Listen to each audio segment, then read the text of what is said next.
Elsie, what's the matter? Elsie!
So, Watson. You do not propose to invest in South African securities? How on earth do you know that? Now confess, you are utterly taken aback. I am. I should make you sign a paper to that effect. Why? Because in a few minutes you'll say it is all so absurdly simple.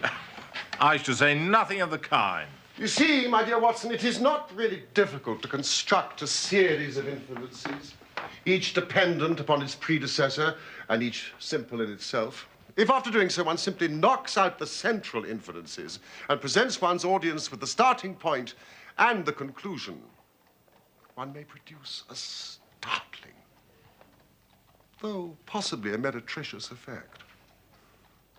I can tell by an inspection of the groove between your left forefinger and thumb that you've decided not to invest your small capital in the gold fields.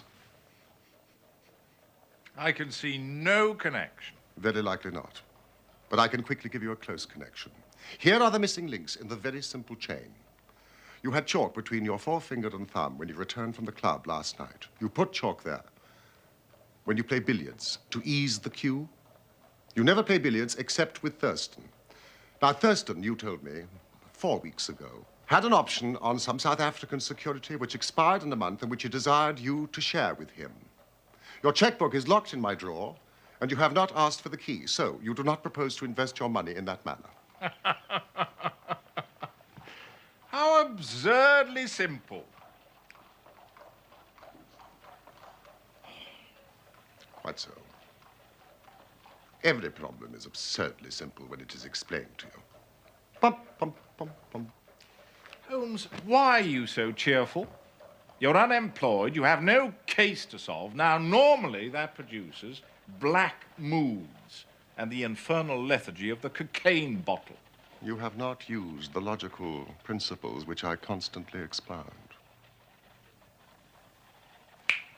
Sherlock Holmes is cheerful, so Sherlock Holmes must have a case. Pah! See what you can make of that, friend Watson. Why, Holmes, it's a child's drawing. Ah, is that your idea? Well, what else should it be? Well, that is what a Mr. Hilton Cubitt of Ridlingthorpe Manor, Derbyshire, is anxious to know. That conundrum came by the first post, and he is to follow by the next train.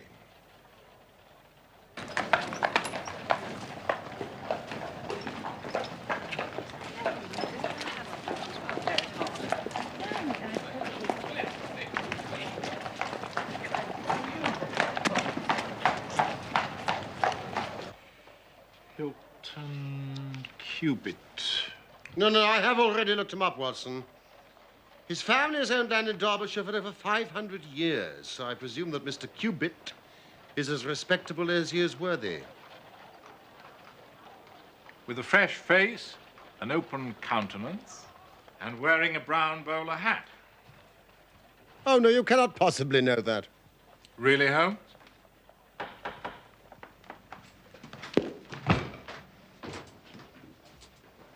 You will stay and keep a record of the case. My dear fellow.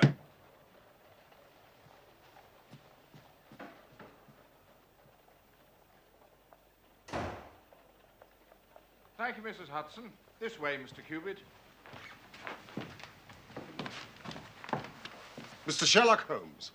Hilton Cubitt. And this is my friend and colleague, Dr. Watson. Dr. Watson, sir. How do you do? Do sit down, Mr. Cubitt. Thank you. So, what do you make of it, gentlemen? This thing. Have you had time to study it? Absurd little figures dancing in a line is a childish prank. Why do you attach importance to something so trivial? I don't, Mr. Holmes. I never should. No, it's my wife, you see. She... Go on, Mr. Cubitt. You're with friends. But it's frightened her almost to death. She says nothing, tries to appear normal, but I've never seen anyone so upset. In white chalk on a garden seat. It is a precise copy. It's as exact as I could make it. I did think it might be the stable boy, but the lad denied it. If there's any danger threatening my wife, Mr. Holmes, I'd spend my last penny to protect her. Do sit down, Mr. Cubitt. You smoke, Mr. Cubitt? Yes. No, I won't, thank you.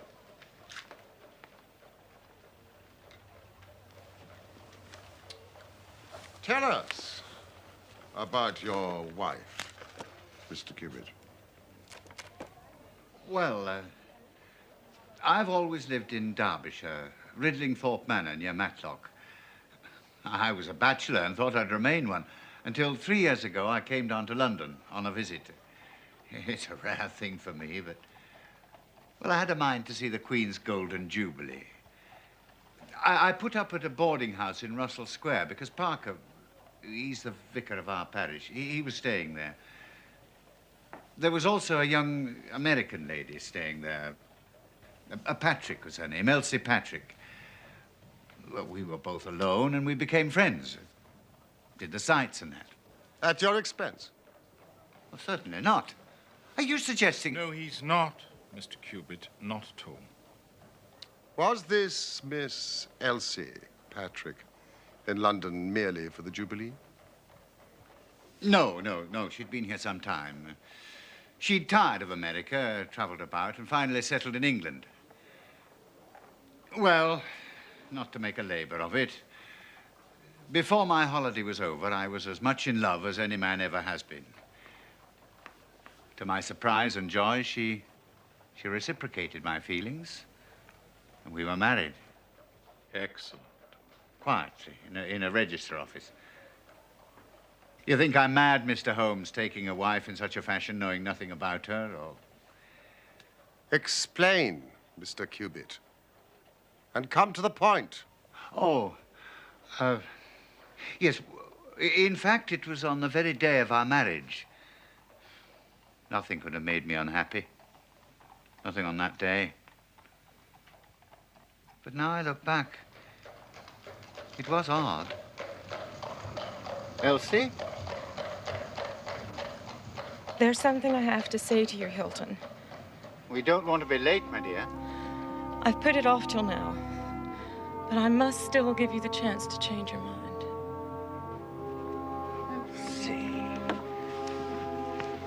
What in the world? Let me finish. And what I say, I do mean. I love you dearly. But you know nothing of my life before we met. I never asked. One of the things which has made me so fond of you. If you marry me, Hilton, I promise you marry a woman who has nothing personally to be ashamed of. But you'll have to take my word for it and allow me to be silent forever as to my life before we met. If that's too much to ask, then you must go back to your Derbyshire and leave me to the lonely life in which you found me. It's little enough to ask. And I shall never let you go. These have been the happiest 3 years of my life. And when did the first cloud cover the sun of this great happiness? You have a way of putting things, Mr. Holmes. And you have a way of prevaricating with your answers, Mr. Cubitt. Well, it was some months ago, May, in fact. Hilton! Hello? Here, in the drawing room. Well, what do you think? Yes, great improvement. Thank you, Saunders. I met the postman, saved him a journey. There's a bill. There's one for you. An American stamp. Chicago. Oh. I hope luncheon's ready. I'm ravenous.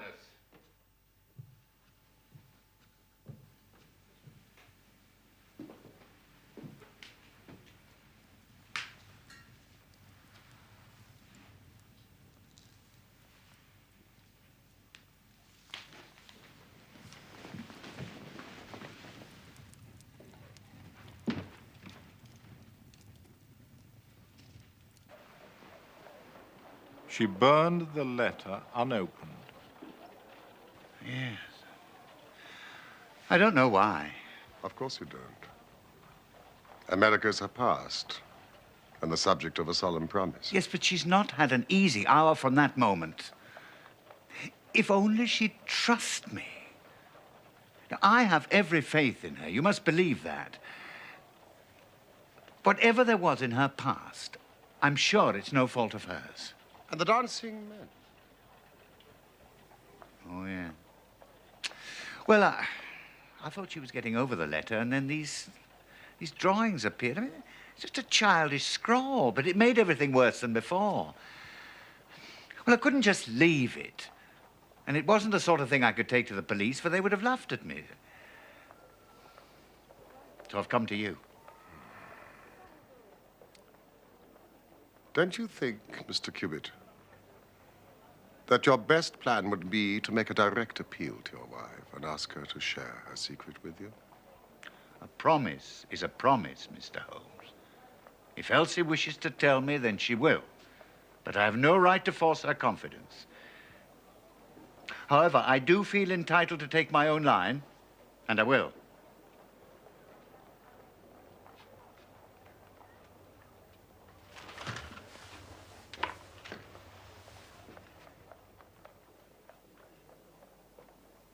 Then I will help you with all my heart.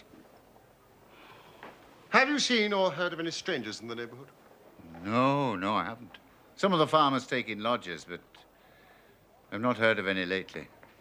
Then I suggest that you return to Derbyshire, Mr. Cubitt, and keep a sharp lookout, and make an exact copy of any fresh dancing men that may appear. Thank you, Mr. Holmes. I will. And Mr. Cubitt, this letter which started your wife's torment, you are quite certain that it was from the United States? Yeah, the postmark was Chicago.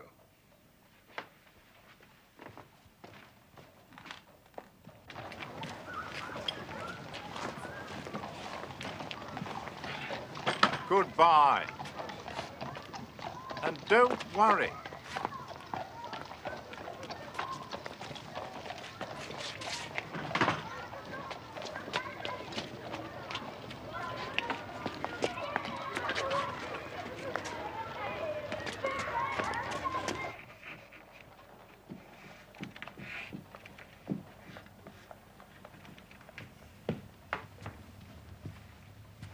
Perfectly natural she should receive a letter from America. She's from America. Yes, but it is not natural to throw it onto the fire unopened.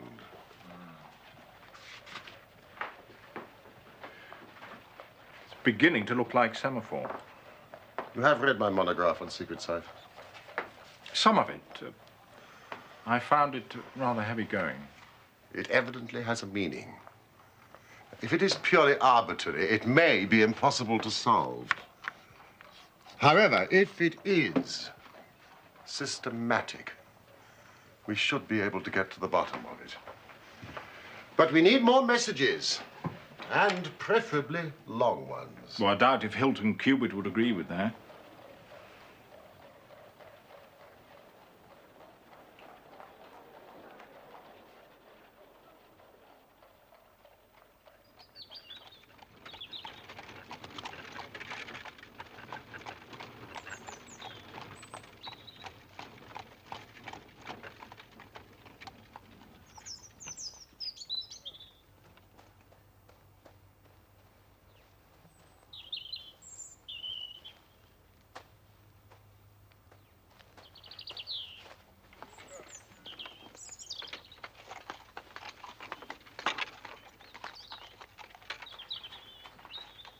Walker.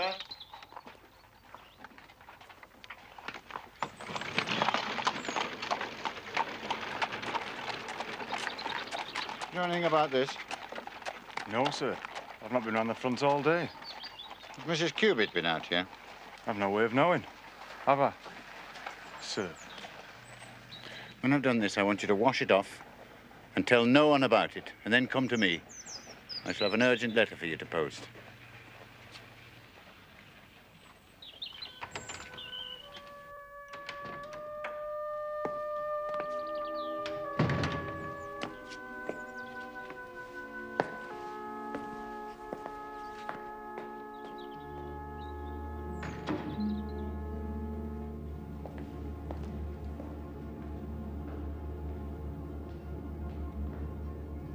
Elsie?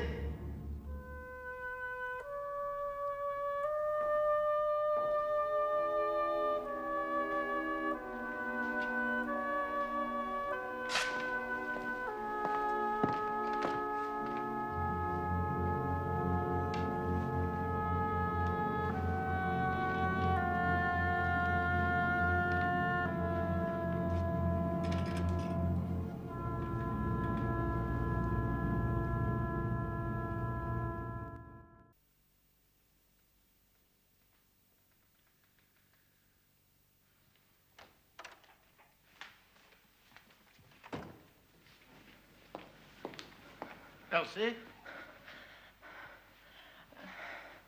What are you doing? I was looking for you. I thought I heard the door.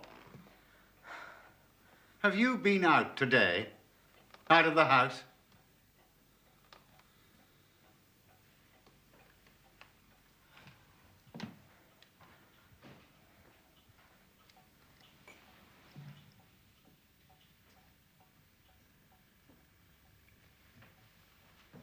Hilton, come to bed. Everything will look better in the morning. Will the drawings look better? Will the dancing men look better? Why do they fuss you so? Fuss me! They're just a joke, a bit of mischief.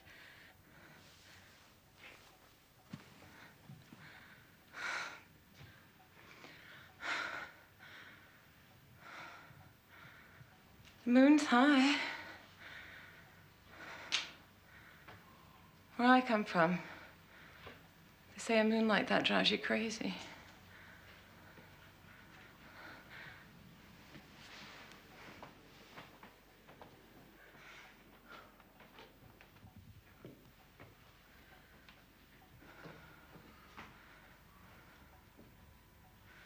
Why don't we travel, Hilton? Why don't we go away?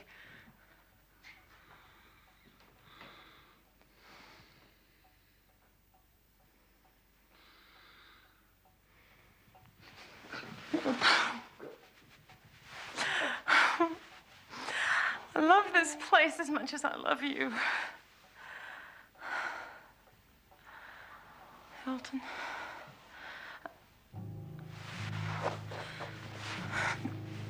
What did you see? Nothing. Nothing at all. Please, dearest. Hilton, I beg you. There's somebody outside. Hilton! Hilton, wait! You'll come to harm. Or are you afraid he will come to harm?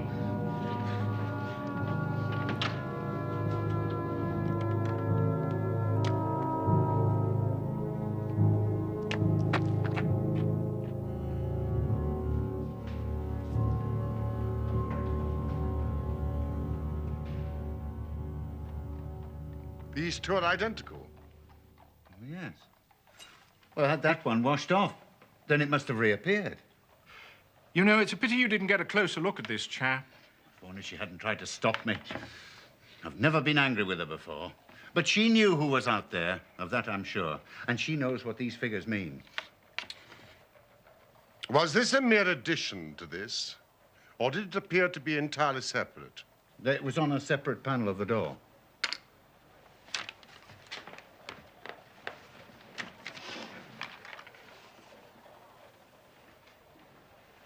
Well, I know what I'm going to do. I shall go home. I shall put half a dozen of my lads in the shrubberies. If this fella calls again, give him such a thrashing, he'll leave us alone in the future. Well, that would be one way. Mr. Cubitt, this case is too deep for such a simple remedy. I must go now. I've come to catch my train. I'd not leave Elsie alone at night for all the way. Quite right. Good day, Mr. Cubitt. We will join you in a couple of days, and be patient. Goodbye, Dr. Watson. I'll find my own way. Bye. Weren't exactly sympathetic. He doesn't come to me for sympathy.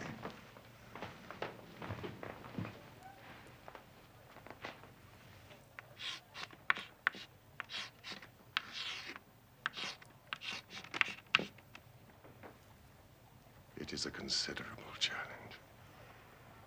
I shall work better for silence. Oh, well.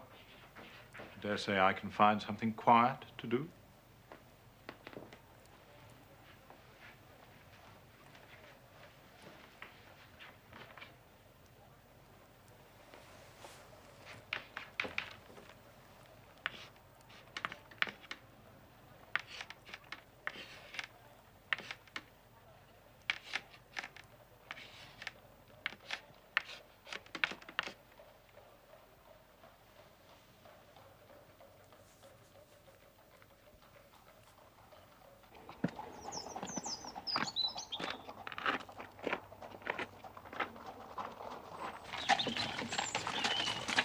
Whoa. Sir. Where did you find this? Down by the garden bench. Will that mean you'd be wanting me to take another letter for London, sir? It will. I'll have to get a move on if I'm going to catch the last pause. Walker, just do what you're told.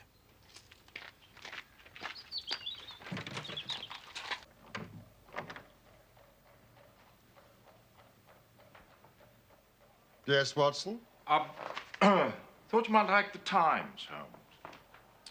What do you make of my progress? Well, it still doesn't mean very much, does it?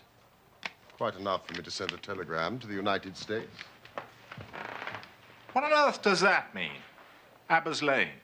Watson, if this is E, flag denotes the end of words.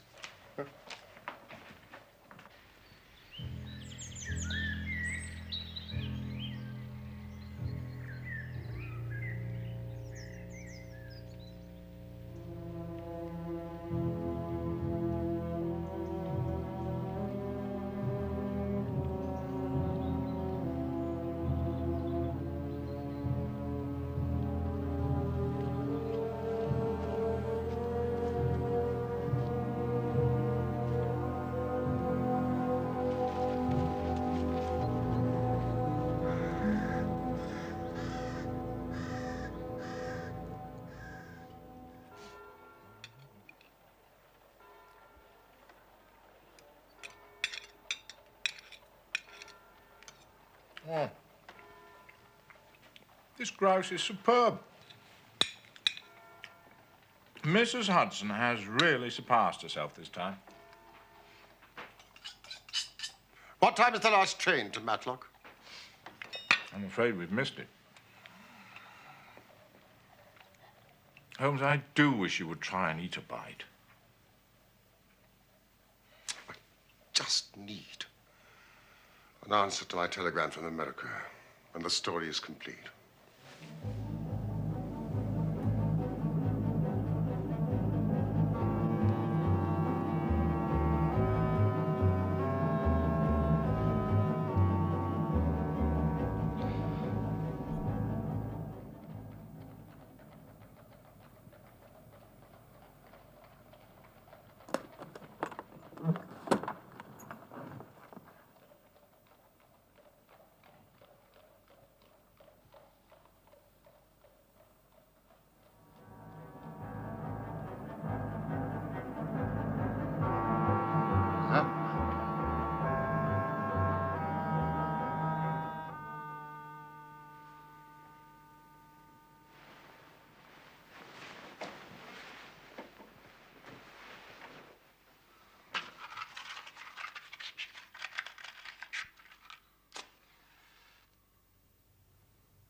Watson! What the devil's going on? An answer to your telegram? No, it's another letter from Hilton Cubitt.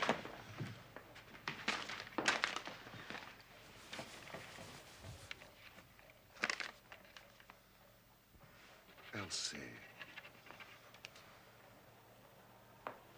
Prepared.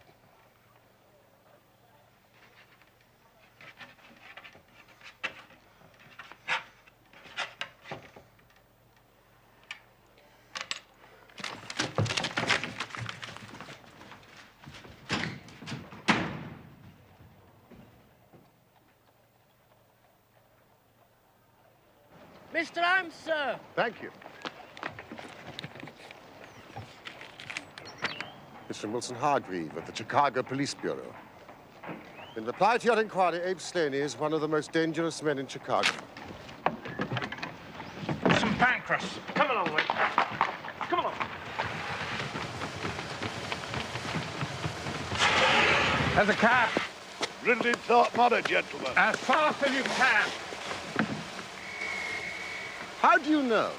Expect you're the surgeon from London, sir. I beg your pardon. What makes you... She's not dead yet, sir. You may be able to save her. But she's for the gallows. The gallows? Why, aye, sir. She murdered her husband.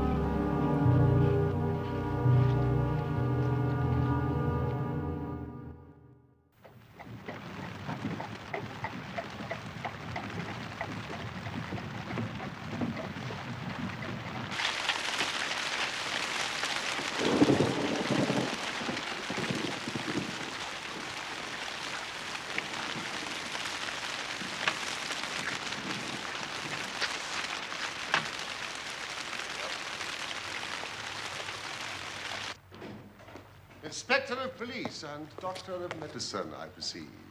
Yes, indeed. Inspector Martin, Derbyshire Constabulary. And I'm Dr. Carthew, the surgeons. This way, gentlemen. This is Mr. Sherlock Holmes. And I am his friend and colleague, Dr. Watson. Mr. Holmes? But what do you know of this business? A good deal. Mr. Hilton Cubitt was my client. But the crime was only committed at 3 o'clock this morning. How could you hear of it in London and get to the spot as soon as I? I anticipated it. We came in hope of preventing it. Then you must have important evidence of which I am ignorant. Only the evidence of the dancing men. The dancing men? Now, I will explain all that to you later. Since we are too late to prevent this tragedy, I am anxious to ensure that justice is done. Will you associate me in your investigation, or will you prefer that I should act independently? I should be proud for us to work together, Mr. Holmes. But I must warn you, there seems very little to investigate. Mr. Hilton Cubitt has been shot through the heart and he's dead. And Mrs. Cubitt? Seriously wounded. The bullet passed through the front of her brain and she's still unconscious. Excuse me, gentlemen. Only one gun has been found, lying on the floor between them. 2 bullets have been fired. With respect, Mr. Holmes, it seems quite clear that Mrs. Cubitt murdered her husband and then turned the gun upon herself. But they were a most devoted couple. The murder room's through here, Mr. Holmes. No. I would like to start by interviewing the servants. And I beg you, nothing, absolutely nothing, is to be moved. Is this the way to the kitchen?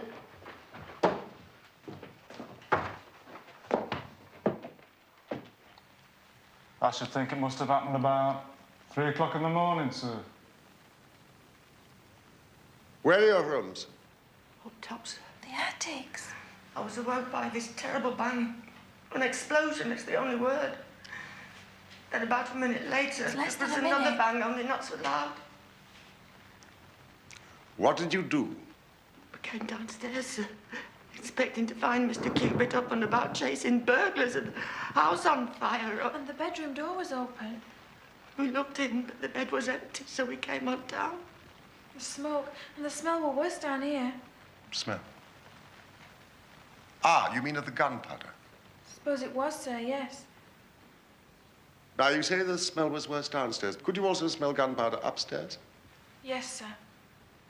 I commend that fact very carefully to your attention, Inspector. Mrs. King.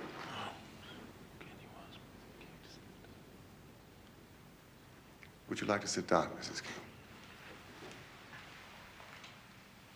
Now,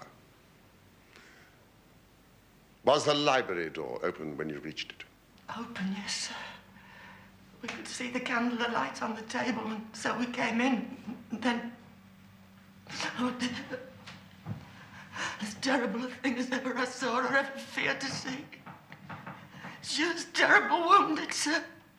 She was moaning and groaning. And she sort of collapsed on the floor, and she hasn't said anything since. Saunders. We moved her up to her bedroom, sir, and sent Fred Walker for the doctor and the police. And there was no sign of a break-in? Or of an intruder? No, sir. And all the doors and windows was locked, as we had left them when we went to bed. Inspector. Oh, yes, sir. I checked that very thoroughly. Apart from poor Mrs. Cubitt, nothing else has been moved? No, sir. No, we've touched nothing, Mr. Holmes. Thank you, then. I think we can proceed.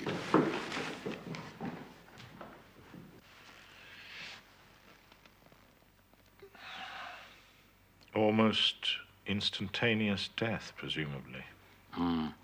Straight through the heart. The bullet's still there. What about the bullet that wounded Mrs. Cubitt? That's still in her as well. It will take hands more nimble than mine to move it. Is this Mrs. Cubitt's handbag? Yes, it is, Mr. Holmes. At least 20 50-pound notes. A bribe that failed. So, 2 bullets fired, 2 wounds inflicted, as you said. Yes, Doctor. Then how do you account for the bullet that has so obviously struck the window frame?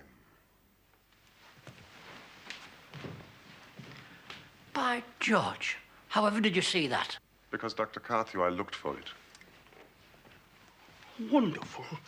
Why, the bullet's still there. So a 3rd shot must have been fired. Which means that a 3rd person must have been present. Exactly. When you came into this room last night, you say that the door was ajar. Was not that window also open? I don't know, sir. I think... No, sir. It was shut. Saunders, will you and Cook wait in the library? And you, Walker. Dr. Carthew, you may remove the body.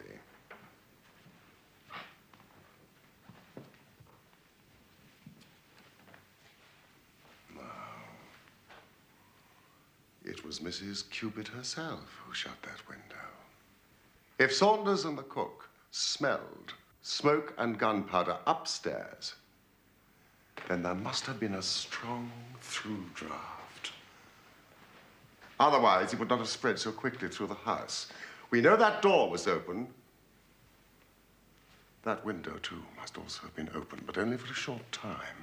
Why only for a short time? Because the candles have not guttered.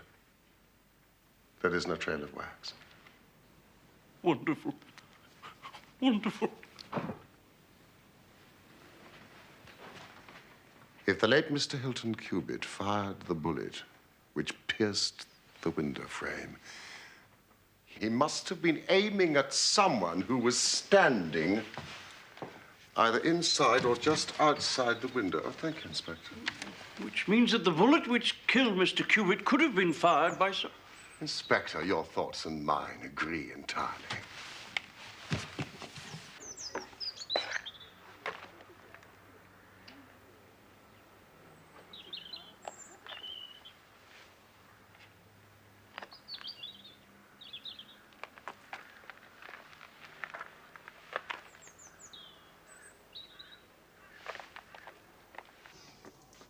This is the cartridge case of the bullet which killed Mr. Hilton Cubitt.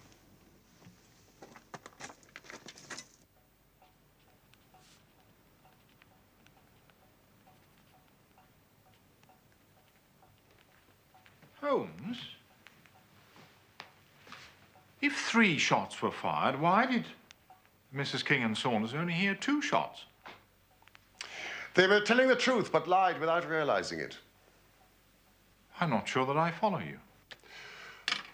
You remember what Mrs. King said? I was awoken by this terrible bang, an explosion. It is the only word. And then, a minute later, there was another bang, but not so loud.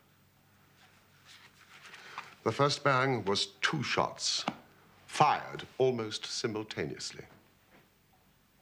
One from the window, which killed Hilton Cubitt, and one from Hilton Cubitt, which missed and went into the window frame.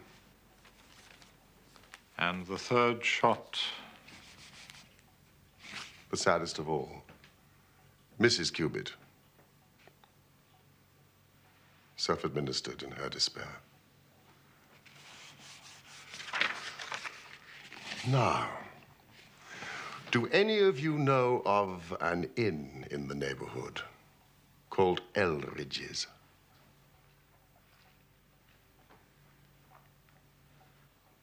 There's a farmer of that name. Lives some miles off, in the direction of Millbrook. Is it a lonely farm? Very lonely, sir. Then it is just possible that the news of what happened here last night has not reached them. Maybe not, sir. Excellent. Walker.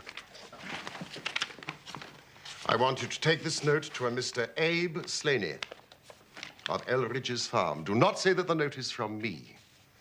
And make no mention of what happened here last night. Now, you understand? Yes, sir. Thank you, Walker. I am expecting a visitor in answer to my note. Now, Saunders, he will ask for Mrs. Cubitt. I want you to show him into this room. I want this house to look quite normal, and you must not give anything away of what has happened. Very good, sir. Now, I suggest you return to your duties. And Dr. Carthew, I suggest you return to your patient. Oh, Mrs. King. Your mistress is quite innocent.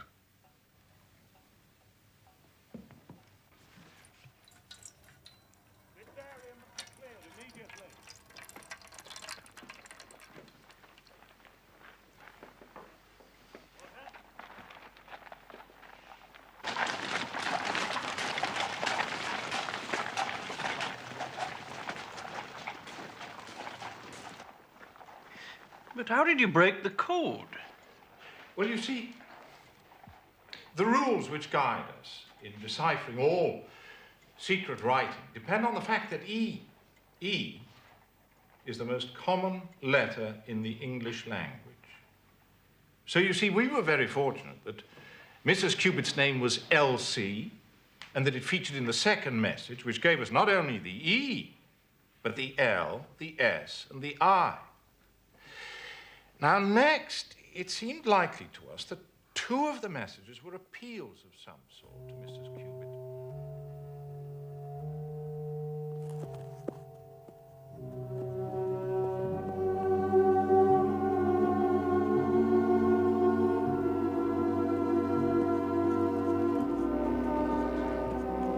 By adding the T and the G, the message reads, "At Eldridge's, come Elsie."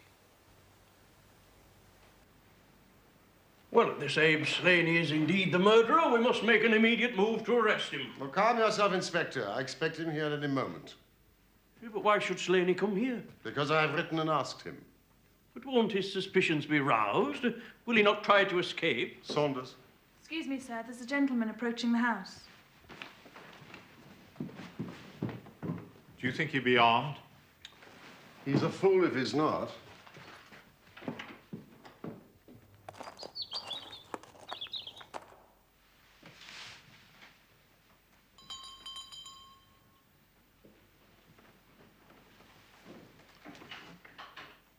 Good day, sir. Is Mrs. Cubitt at home? I'll inquire, sir, if you'll step inside.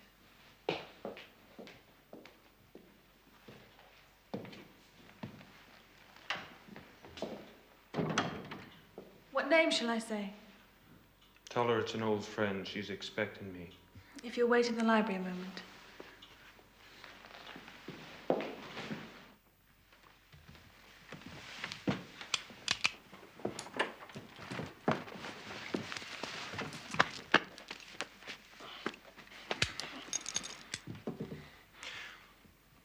Well, gentlemen, it looks like you've got the drop on me, but what the hell is going on?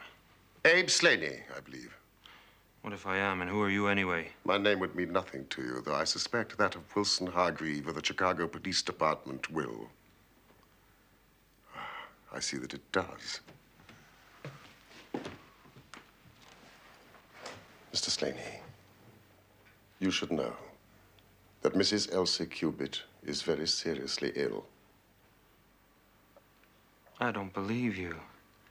This is some cheap trick. Mrs. Elsie Cubitt wrote me a note just an hour ago. A note that only I can understand. What one man can invent, another can discover. I'm here, Abe Slaney, at Eldridge's. Come, Elsie. And your last note to her, Elsie, prepare to meet thy God. And this? You wrote that note? But you were lying about Elsie. Slaney, when you shot and killed Hilton Cubitt, Elsie Cubitt, in her despair, attempted to kill herself and is now at death's door. No. No! I gotta see her! I gotta see her! I love her, for God's sake! Elsie! I love you, Elsie! Elsie! Elsie! I believe that she fled from America to avoid you. Because you followed her and made her life a misery, she now lies under grave suspicion of murdering the husband she loved. The least you can do is to clear her of that. I guess the very best case I can make for myself now is to tell you the absolute naked truth. It is my duty to warn you that it will be used against you. I guess you probably know that Elsie's father's the most powerful man in Chicago. One of the most powerful criminal men in Chicago. It was he who invented the dancing men. We used it as a code in the old days. I've known Elsie since she was a child. She was promised to me. I may have threatened her, but I wouldn't have touched a hair on her pretty head. But you're right. She hated the whole Chicago business. That's why she ran away to Europe. It was only after her marriage to this Englishman that I was able to find out where she was. I wrote to her, but I got no answer. She burned your letter. She was happy in her new life in Derbyshire. I came here to England to take her home. I sent her notes. I did everything I could to coax Elsie away. Then my temper got the better of me and I began to threaten her. But yesterday, she sent me a letter. She said she would come down when her husband was asleep and speak to me through the end window. If I would go away afterwards and leave her in peace. Can I make you see?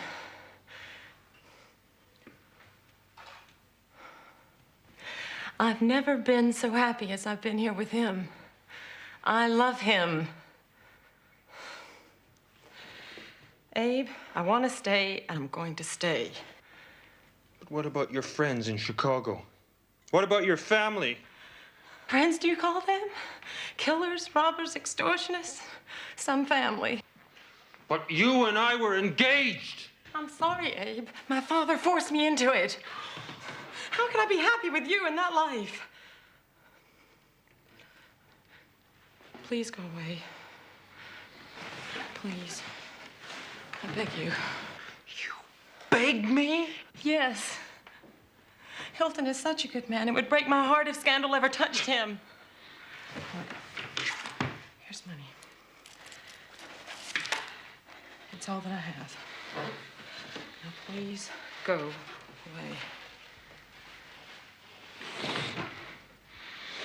No! You're coming home! No! You're coming home! No! What the...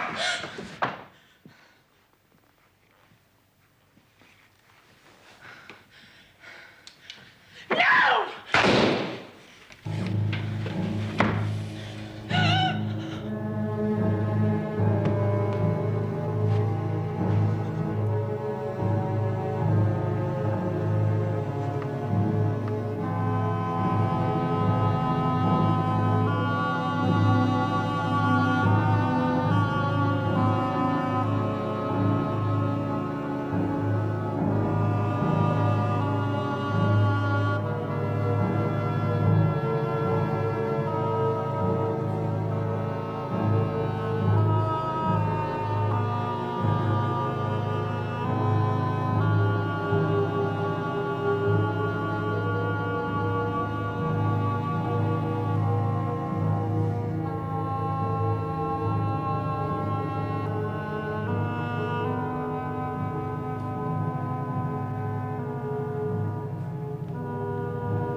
I think we've heard enough for the moment.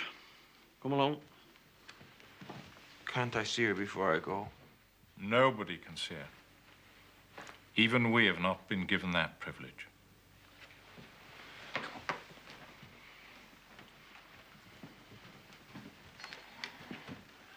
Mr. Holmes, I hope that if ever again I have an important case, I shall have the good fortune to have you by my side. Good afternoon, and thank you.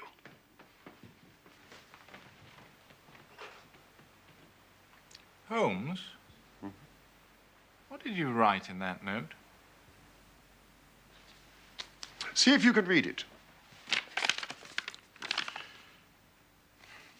Come here at once. Come here at once. How absurdly simple. And so the dancing men, which had so often been the agents of evil, were finally used on the side of justice.